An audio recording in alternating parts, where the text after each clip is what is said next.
Саламатсыздарбы, урматтуу телекөрүүчүлөр, эфирде маанилүү маек берүүсү. Алдыда күз-кыш мезгилинин жакындашышы менен өлкөнүн, облустун энергетикалык коопсуздук маселеси баарыбызды ойлондура баштайт. Ошондуктан бүгүнкү телемаегибизде Баткен облусунун тармагындагы энергетика тармагындагы абал, кыш мезгилине даярдыктар, көйгөйлөр жана алдыдагы пландар тууралуу кенен маек курмакчыбыз. Ал эми биздин студиянын коногу Кыргызстан улуттук электр тармагы ачык сенердик коомунун Баткен электр тармактары ишканасынын директору Маркаев Каламбек Орозович болмокчу. Саламатсызбы, Каламбек Орозович? Мына биздин ошол жогоруда айткандай эле кыш мезгилинин жакындашы элибизде ойлондура баштаган болсо, ал эми мына энергетика тармагындагы сиздерде бул маселе жыл ичинде эле жүргөн болуш керек, ушул эң негизги маселе катары. Анан жалпы эле мына маегибизде алгач ушул Баткен областынын аймагында жалпы энергетика тармагындагы абал кандай, эмне иштер жасалды, алдыдагы ушул сыноо мезгилине карата кандай даярдыктар болду, ушунан кеп баштасаңыз. Рахмат. Саламатсыздарбы? Эми өзүңүз айтып кеткендей, бул күз-кыш мезгилине даярдык бул жыл эле ушул келе жаткан кышка даярдык болуп жүргөн. Мына быйылкы жылы дагы 25-26 күз-кыш мезгилине Баткен электр тармактарында дагы өзүбүз иштерди жүргүзүп атабыз. Биз өзүңүздөргө белгилүү болгондой, ушул 25 жылдын иш планына киргизген бардык пландар боюнча текуш ремонттор, капиталдык ремонтторду жүргүзүп атабыз. Эч кандай графиктен артта калуу жок. Баткен электр тармактары ишканасында өзүңүздөргө белгилүү болгондой, бул Кызылкая райондук электр тармактары, Кадамжай, Баткен, Лейлек жана Сүлүктүү райондук электр тармактары элди электр энергиясы менен камсыздоо боюнча иш жүргүзөбүз. Жалпысынан Баткен электр тармактары ишканасында 127.700 абонентти электр энергия менен камсыздайбыз.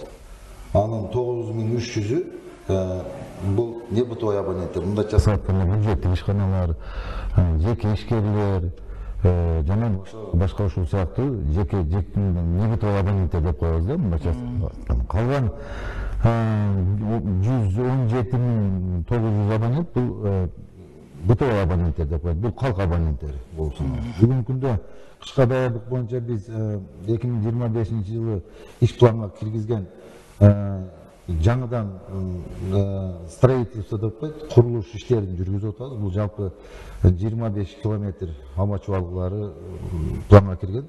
Анын 10 километри 10 киловаттык аба чабалгыларды жана 15 километр 0,4 аба чабалгыларны куруу ишке киргизилген. Бул строительство, курулуш боюнча. Ал эми реконструкция боюнча дагы ишке киргизгенибиз бул 20 километр аба чабалгыларын киргизгенбиз. Бүгүнкү күндө ушул аба чабалгыларны реконструкциялоо жана курулуш иштери 80%-ке 85%-ке аяктап калды десек болот. Андан сырткары быйылкы жылга дагы 35 трансформатор көмөк чордондорду, мына элдердин айылдарда турган көмөк чордондорду планга киргизген. Бүгүнкү күндө бардык шкафтарды ГКТП деп коебуз, шкафтарды ушул коюп бүттүк. Трансформаторлор, ТМдер баягы бачоктор келип түштү. Азыр койдук, коюп ордуна коюу иштери жүрүп атат. Ушул айдын акырына чейин 1-октябрга чейин толугу менен ошол пландаштырылган 35 трансформатордун бул 20сы бул кошумча трансформаторлор. Мындайча айтканда кошумча трансформаторлор өзүңүздөр билесиздер, бүгүнкү күндө элибиз электр энергияга болгон муктаждыгы жыл сайын күндөн күнгө өсүп атат. Себеби ошол эле үйгө ошол кондиционерлерди коюу көбөйдү, же болбосо ошол арестондорду коюп, отопление кылып атат электрический. Өздөрүнүн удобствосу үчүн электр энергияны көбүрөөк пайдаланат. Ошол эле мурда пайдаланып турган трансформаторлордун кубаттуулугу жетпегендиктен ошолорду разгрузка кылып атабыз. Ошол дополнительный трансформаторлорду кошумча бөлүп, ошол трансформаторду коюу боюнча иш жүргүзүп атабыз. Андан сырткары жаңылоо боюнча, замена трансформаторлор боюнча дагы жалпысынан 20 15ти замена кылып атабыз.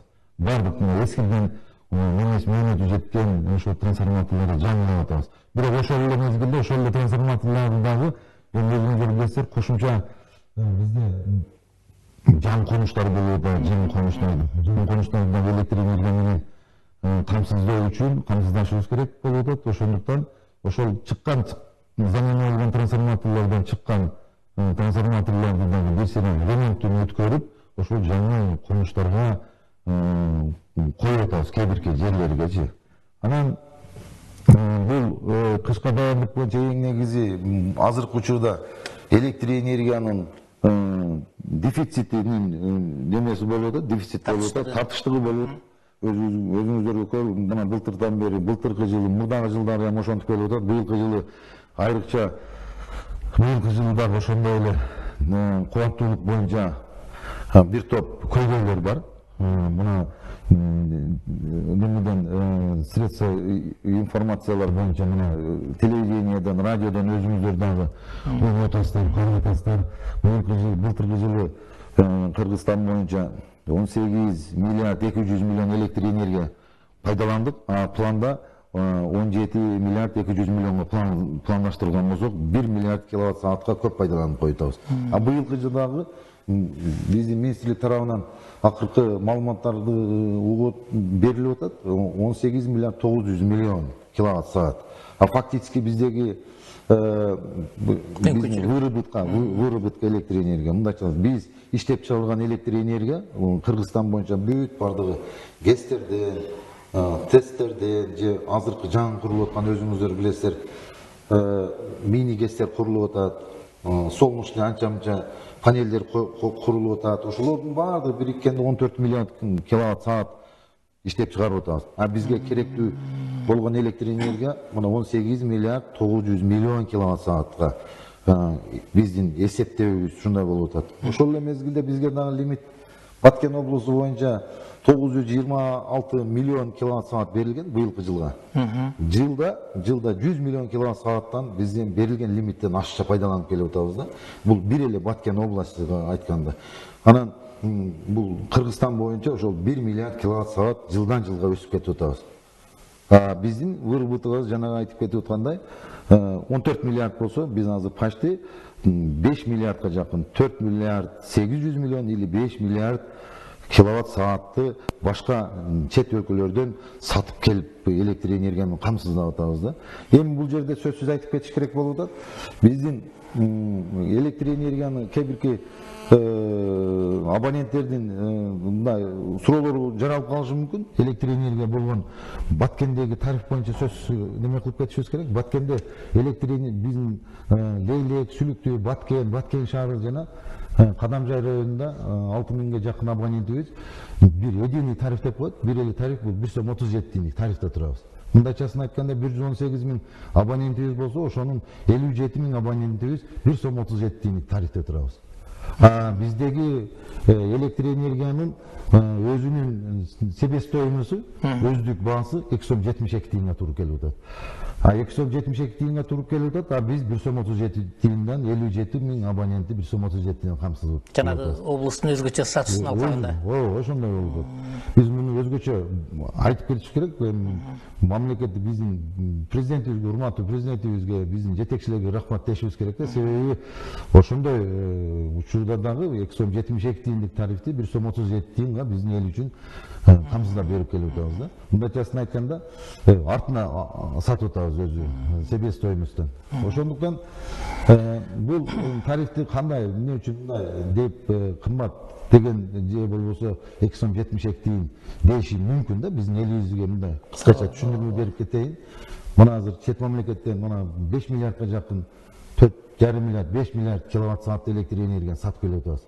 Ал биздин цена 4 сомдун аяк бягы да сатып алып атабыз. Ошол эле мезгилде тестерден чыккан электр энергиянын баасы жогору, ошондой. Анан мини ГЭСтерден сатып элге берип атабыз. Мисалы, ушул Баткен облусуна караштуу кыш тутту айылындагы мини ГЭСибиз бар. Кадамжайда Исфайрам ГЭСи, Лейлекте ГЭС турат, Белес деген. Алар аймай бизге жалпысынан миллион киловаттка чейин берип атат бир айда. 3 мини ГЭСтин электр энергия миллион 600 миллион өздөрүнүн ушул выработка электр энергиясын чыгарган электр энергиясын сатып атат. Ошол эле 4 сом 40 тиындан биз сатып алып атабыз. Эми ошолордун баардыгыны средний тарифке эсептегенде 2 сом 72 тиынга туура келип атат. Баанын 2 сом 72 тиын средний баа, себестоимость деген ошондой болуп атат.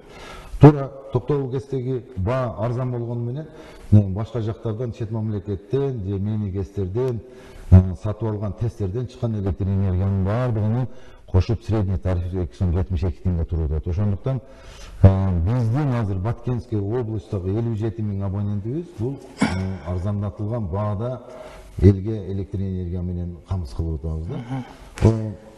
Жакшы экен, мына эми айтып атасыз, негизи эле Кыргызстанда бардык тармактарда ушундай реформалык саясат жүрүп атат. Мына энергетика тармагында да анын ичинде. Бүгүнкү күндө ушул сиз азыр айтып өткөн жогорудагы жаңылануу, реконструкция иштери бүт бардыгы ушул каражаттын эсебинен, мамлекет тарабынан бөлүнүп аткан каражаттын эсебинен, анан бүгүнкү күндө бардык абоненттерге жанагы акылдуу эсептегичтерди коюп атасыздар да. Ал буга чейин жанагы инспекторлордун текшерүүсүнүн жумушуна өзүнө алган бул бир жакшы реформалык иш болуп калды. Ушул акылдуу эсептегичтерди коюу маселеси канчалык деңгээлде чечилди? Бул кандай натыйжа берип атат? Ушул боюнча дагы айтып берсеңиз. Туура айтасыз. Бүгүнкү күндө биз ушул Баткен, Кадамжай жана Кызылкыя шаарын акылдуу эсептегичтер менен быйылкы жылга планга киргизебиз. 43.600 электр эсептегичти акылдуу эсептегичке алмаштырабыз деп планга киргизебиз да. А былтыркы жылы 24-жылы Кадамжай районуна 8,5 миң, Баткен шаарынын өзүнө 10.200 электр эсептегичтерди алмаштырганбыз. Жалпысынан бүгүнкү күндө 118 миң абонентибиздин 54.800 абонентти биз акылдуу эсептегичке алмаштырдык. Бизде планда дагы быйылкы жылы ушул 43.600 неме болсо, планга кирген болсо 36 миңини алмаштырып бүттүк. Жакын арада дагы калган шөчүктөрүбүз келет. Ошол шөчүктөрдү койгондон кийин анан биздин планды аткарабыз. Анан сырткары эми биздин өзүбүз дагы эгерде кошумча электр эсептегичтер келип кала турган болсо, анда Кадамжай районуну дагы толугу менен акылдуу эсептегичтерди алмаштырышыбыз керек да. Бүгүнкү күндө Баткен району толугу менен бүттү, Кызылкыя шаарын толугу менен бүтүрүп планга киргизип атат. Ошондо Кадамжай району гана эме болот. Акылдуу эсептегичтердин койгондо бизге кандай польза болуп атат эми? Бүт бардыгы ошого келип неме болуп атат да. Бул акылдуу эсептегичтердин бүгүнкү күндө баягы жана өзүңүз айтып кеткендей, контролер күн сайын же болбосо постоянно ошол жерге барганы азаят. Биринчиден ооракерчилиги азаят. Биз контролердун санын азайтып атабыз. Ошону менен почти 50% азаят. Эң негизгиси бардык абоненттерибиз электр энергияны бирдей алат. 5 киловаттан электр энергия алат. Эч ким мурдагыдай ашыкча бирөө 10 киловатт, бирөө 3 киловатт, бирөө 15 киловатт деген неме жок болот. Бардыгы өзүңүздөр көрүп атасыздар, пайдаланып атасыздар. 5 киловаттан ашса акылдуу эсептегич өзүнүн эмесини аткарат да, милдетин аткарат. Анан сырткары потеря боюнча мына былтыркы жылы потерябыз 13,4% менен мына 8 айды жапкан болсок, мына быйылкы жылы 12% менен жаап атабыз. Бул деген сөз потеря деген эң мына элибиз дагы бул нерсени билет. Потеря уурулук же болбосо электр энергиянын башка техникалык жоготуу же коммерческий жоготуу дегендин азайганы бул өтө бизге пайда болуп атат да. Бул потеря деген сөз чынында жок акча болуп калып атат да, жөн эле асманга учкандай жок болуп атат. Ошондуктан бизге ошол жагы өтө жакшы болуп атат. Элибизге бардыгы теңелди. Электр энергияны пайдалануу теңдештирилди да, мындачасын айткандачы. Жакшы, мына энергетикалык ошо жоготууларды жокко чыгаруу боюнча өткөн жылы сиздин ошол орун басарыңыз айтып кетти эле, жанагы СИП кабелдерди орнотуу боюнча. Бул иштер боюнча кандай болуп атат? Ошо жаңылоо боюнча чуалгыларды. Туура айтасыз. Бул боюнча мына былтыркы жылы биз 80 километр. Жалпысынан өзü Баткен электр тармактары боюнча 3400дөн ашыгыраак километр 3400 метр неме бар да. 3400 километр неме бар. Аба чубалгысы бар. 04 аба чубалгысы. Мындайча айтканда, жана сиздин айтып аткан 04 үйлөргө тартылган линиялар бар. Анын 1831 километри бул рестердин балансындагы аба чубалгылары. Ал эми калган 1500дөн ашыгы бул же болбосо айыл өкмөттөрдүн, мекеме ишканалардын, жеке ишкерлердин балансында турган линияларда. Батареялардын же болбосо авариялык учурга неме болуп атабыз, кээ бир учурда авариялык өчүрлөр болуп атат. Ошол учурда ошол линияларды карабастыгыбыздан ошол бактанактарды, частный линияларды же болбосо баягы жеке менчиктеги айыл өкмөттөрдүн эсебиндеги мекеме ишканалардын карамагында турган көмөк чордондордун техникалык абалынын начардыгы болуп атат. Капиталдык же болбосо текущий ремонттон өтпөгөндүгүнүн эсебинен башка ошол линияда турган 10 киловаттык линиядан же 6 киловаттык линияда турган бир трансформатор өткөндө ошол линияда турган целый бир 5-600 абонент дагы өчүп калуу учурлар туура болуп атат да. Ошондуктан биз аларды дагы баланска алуу боюнча иш жүргүзүп атабыз да бүгүнкү күндөчү. Бүгүнкү күндө ошол көмөк чордондорду, трансформаторларды баланска алуу боюнча иш жүргүзүп атабыз. Тилекке каршы бизге өткөрүп бере турган 1632 трансформатор бар экен. Бул мекеме ишканалардыкы, жеке ишкерлердики, же болбосо айыл өкмөттөргө байланыштуу, ошол больницалардыкы бар. Ошолордун баардыгы баланска алуу боюнча иш жүргүзүп атабыз. Өткөргөндөр өткөрүп берип атат. Ошонун 1632-нин бизде 900дөн ашыгыны өткөрбөйбүз, бербейбиз деген. Эми, конечно, ал өзүнүн укугу, калган бизге өткөрүп берем деген абоненттердин бүгүнкү күндө 154-үн өткөрүп алдык. Жылдын акырына чейин биз толугу менен өткөрүп алышыбыз керек. Себеби биздин министрлик тарабынан, министр тарабынан ушундай задание коюлган. Ошол өткөрүп берем деген абоненттердин баардык трансформаторлордун линияларын өткөрүп алып, биз обслужить этишибиз керек. Ошолорду кийинки жылдын планына киргизип, капиталдык жана текущий ремонтко планга киргизип алышыбыз керек. Албетте, бул сиздердин көзөмөлгө өткөндөн кийин ал жердеги электр энергиясы менен камсыздоо сапаты дагы жакшырат болуш керек. Эми, конечно, биринчиден сапаты жакшырат, экинчиден ремонт иштерини жасайбыз. Үчүнчүдөн ошол линияны биздин баланска өткөндө, трансформатор биздин баланска өткөндөн кийин, эгерде случайында авариялык учур же болбосо трансформатор иштен чыккан мезгилде, сөзсүз биз башка трансформаторду койгонго же болбосо ага акча сарптаганга бизде мыйзамдуу болот да. Каражат бөлүнүп, каражатты бөлөбүз ошол. Жакшы экен, мына жерлерде азыркы учурда жетекчилер эл менен бат-баттан жолугушуп, ушу көйгөйлүү маселелерди жеринде чечүүнүн үстүндө жүрүшөт. Мына сиздер дагы ошо облустук жергиликтүү бийлик менен дагы биргеликте болуп атасыз, эл менен болгон жолугушууларда. Негизи элдин арасында ушул энергетика тармагы боюнча кандай көйгөйлүү маселелер сиздерге айтылып жатат жана аны чечүүнүн үстүндө кандай иш алып баратасыздар? Эми ошо эл менен биздин жетекчилерибиз, областтык, райондун жетекчилери менен биргеликте РЭСтин жетекчилери, райондук ишканалар, анан да биз областтын жетекчиси менен өзүбүз дагы чыгып атабыз. Элге чыккан мезгилде сөзсүз энергетика тармагына сөзсүз көйгөйлөр бар. Себеби Кандай көйгөйлөр? Көйгөйлөр жан конуштарды электр энергияны камсыз кылуу, же болбосо ошол эле мезгилде реконструкция жасаш керек. Эски линиялардын эскилиги жеткен, трансформаторлордун, көмөк чордондордун, ошол айылдарда тургандардын эскилиги жетип, же болбосо кубаттуулугу жетпей калган учурлар болуп атат. Аларды биз планга, мына Кудайга шүгүр, акыркы мына 22-жылы Баткен электр тармактары болуп бөлүнгөндөн бери бир топ иштерди жасадык да. Мындайча айтканда түздөн түз биз өзүбүздүн Кыргызстан улуттук электр тармактары менен түздөн түз байланыш туруп иштейбиз. Планга өзүбүз коюп атабыз ар бир немеге. Мына былтыркы жылы эле бизге Баткен электр тармактар ишканасына 55 трансформаторду планга киргиздик. 55 и 80 километр сипти бүтүрдүк толугу менен. Азыркы учурда ошол 55 трансформатор жаңыдан коюлду. Жакында ишке кирдик. Быйылкы жылдын эсебинен ишке кирилип атат да. Себеби переходящий болуп өттү 55 трансформатор. Бул Всемирный банк аркылуу алдык.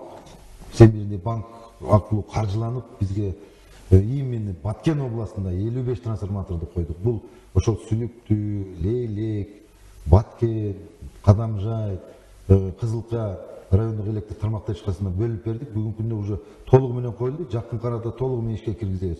Анан сырткары да быйылкы жылга кирген 35 трансформатор. Жалпысынан мындачасына айтканда 90 трансформатор элибизге уже жаңыланып, кээ бирки жерге жаңыланат, кээ бирки жерлер жаңы строительство курулуш жүрүп атат да. Бул деген нерсе эми мурдагы мына акыркы 3 жылдын ичиндеги бул энергетика Баткен областындагы энергетикага болгон өзгөрүүлөр да. Атап айтсак болот да, буларды сөзсүз элге жеткиришибиз керек. Себеби энергетика тармагында дагы бир топ жылыштар болуп атат деп айткым келет да. Жакшы. Мына азыр маегиңизде өзүңүз айтып кеттиңиз. Мына Баткен электр тармактары ишканасы болуп, былтыркы жылы жаңы имарат пайдаланууга берилип, анан сиздердин ошонун натыйжасында бүгүнкү күндө ишиңиздер дагы бир топ баягы өнүмдүү болуп иш жүрүп келеткен. Анан жалпы эле энергетика тармагында жаңылануу иштерине жүргөнүнө карабастан бүгүнкү күндө климаттын өзгөрүшү дагы бир топ таасирин тийгизип атат да.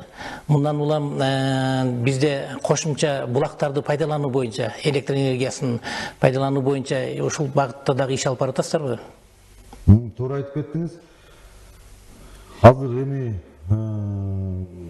Кытай республикасынан көп инвесторлор келип атат. Бүгүнкү күндө ушул Баткен облусунда өзүңүздөр билесиздер, бизде жер Кудайга шүгүр, жерлерибиз бар.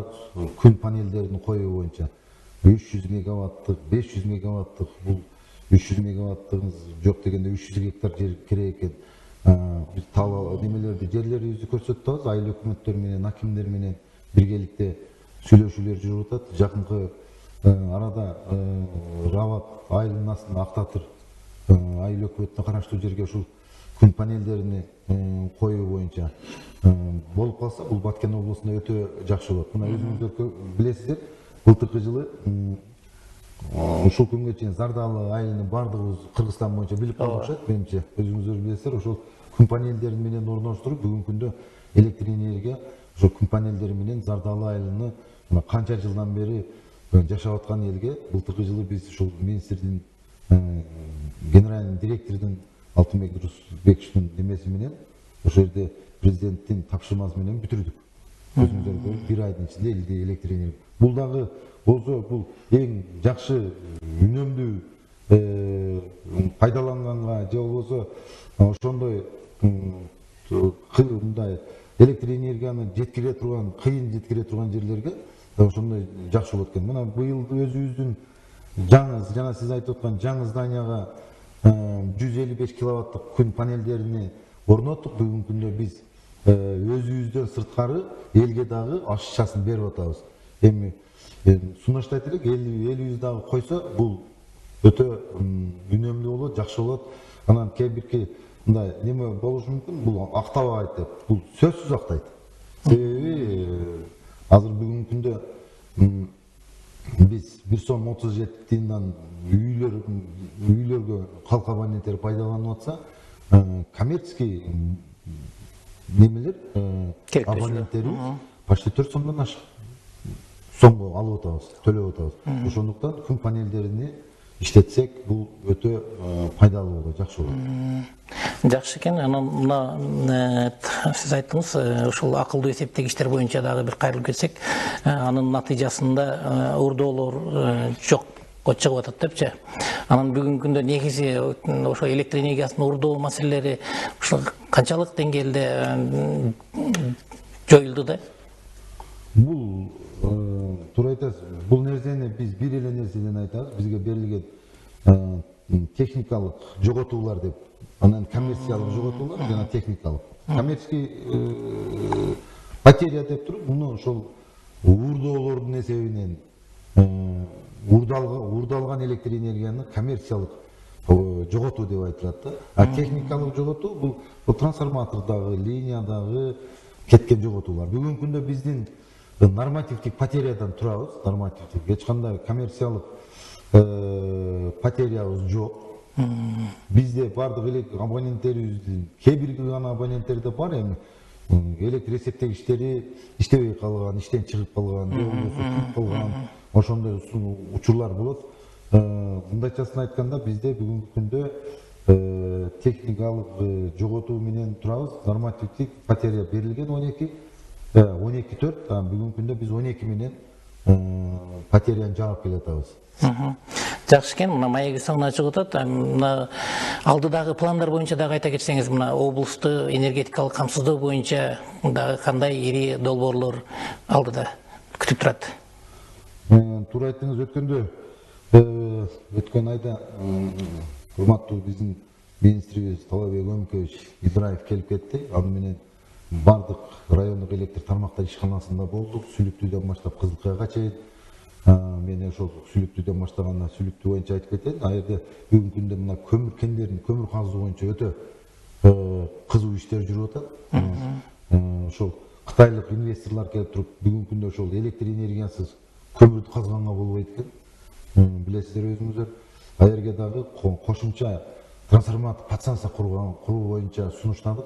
Ал киши бизге тапшырманы берди. Кудай буйрса, эмки жылы планда, эмки жылы а жерге дагы 35-10 трансформатор подстанция куруп беребиз. Андан сырткары, азыр мына өзүңүздөр билесиздер, Баткен жаңы шаар курулуп атат, жаңы шаар. Баткен Сити деп 800 гектар ашыгыраак ошол жерге жаңы шаарды электр энергия менен камсыздоо боюнча иш жүргүзүп атабыз. Ошол Баткен шаарына караштуу промзона деп коебуз. Промзонада субашы 110-35-10 подстанциясыны куруп баштадык. Жакын арада бүтүрөбүз. Кудай буйрса, элге беребиз.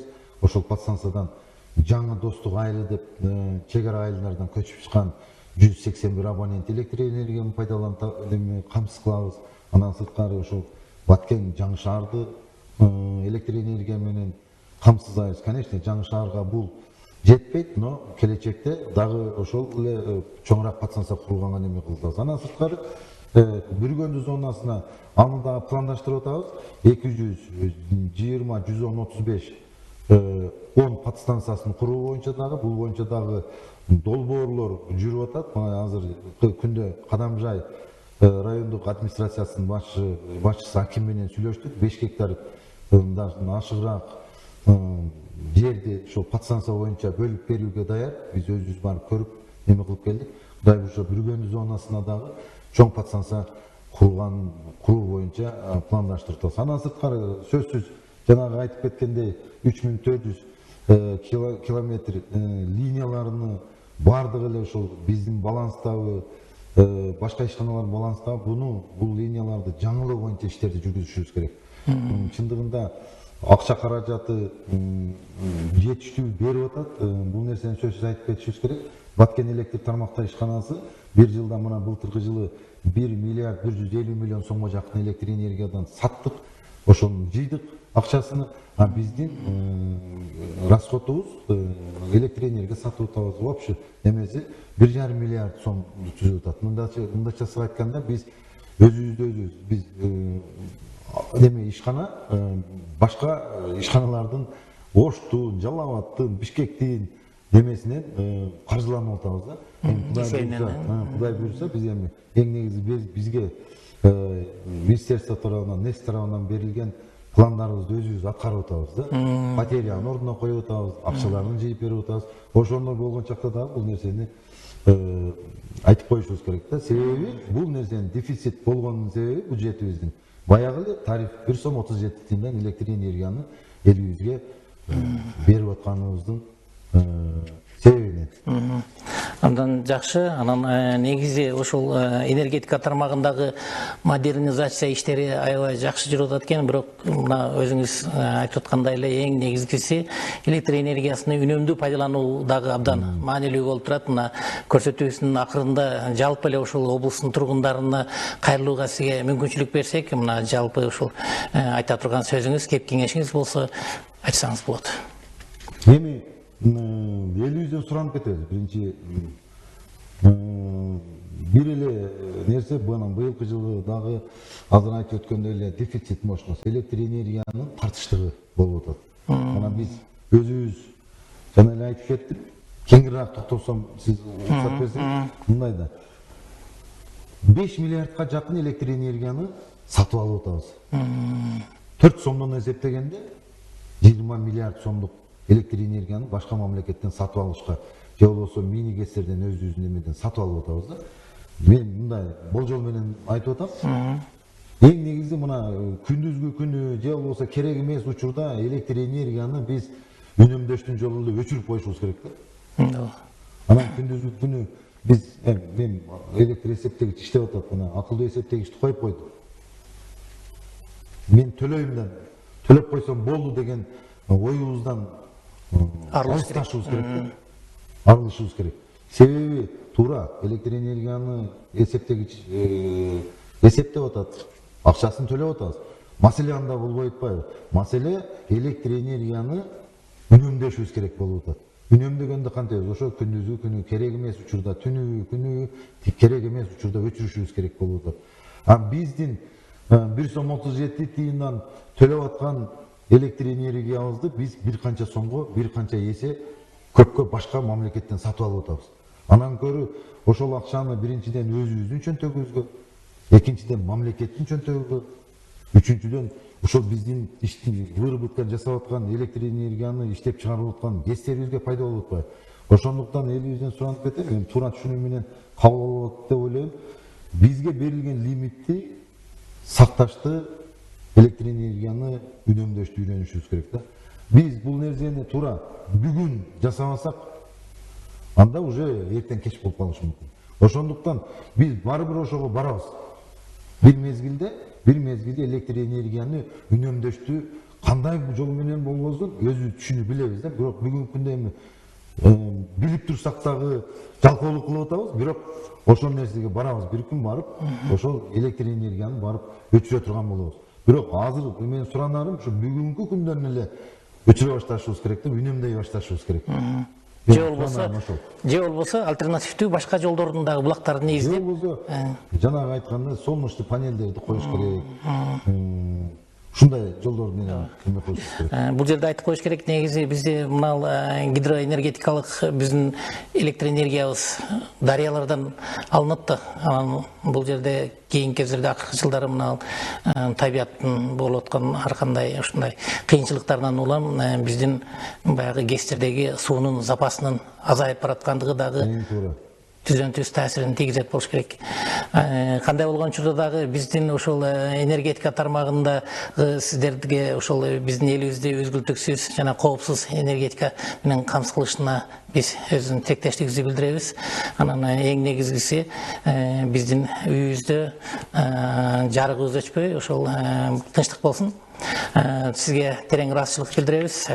Келип ошол жакшы кенен маанилүү маек куруп бердиңиз. Урматтуу телекөрүүчүлөр, ушуну менен биздин берүүбүз соңуна чыгып атат. Берүүнү мен Мамажан Молдоев алып бардым. Кийинки берүүдөн көрүшкөнчө аман туруңуздар.